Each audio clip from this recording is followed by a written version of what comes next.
ঠিক হয়েছে, এবার নতুন মজার বই।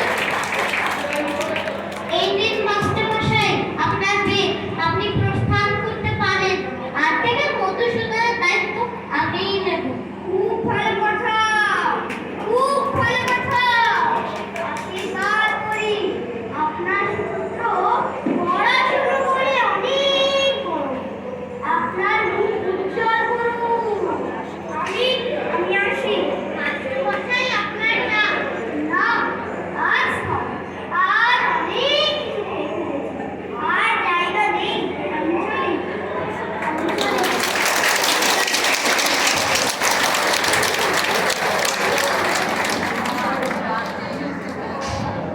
বাচ্চাদের জন্য একটা জোরে হাততালি।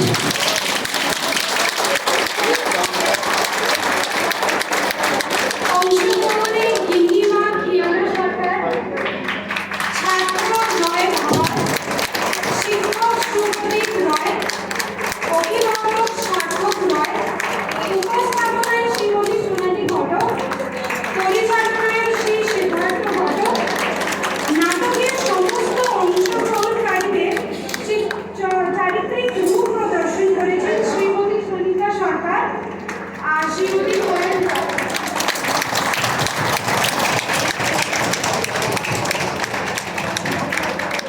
এবারে আমি গৌরববাবুকে রিকোয়েস্ট করবো যিনি কিছু বলেন নাটকের ব্যাপারে। দেখুন, নাটকটা কিন্তু খুব শিক্ষামূলক।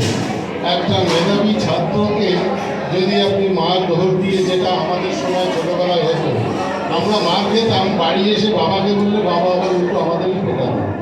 তা সেই অবস্থার মধ্যে একটা ছেলে তার নিজের পিঠ বাঁচানোর জন্য কীভাবে মিথ্যে কথা বলে সে ওই সিচুয়েশন থেকে ভাগ পাওয়ার চেষ্টা করবে। রবীন্দ্রনাথ আজ থেকে প্রায় 140-50 বছর আগে এই নাটকটা লিখেছিলেন। তাহলে চিন্তা করুন সেই সময় এইরকম ধরনের চরিত্র পাওয়া যেত। যাই হোক, খুব বাচ্চারা কিন্তু এই রোলটা করেছে। এরা সবাই ক্লাস 3-4 পড়ে। আপনারা ওদের জন্য একটা খুব বড় করে হাততালি দিন।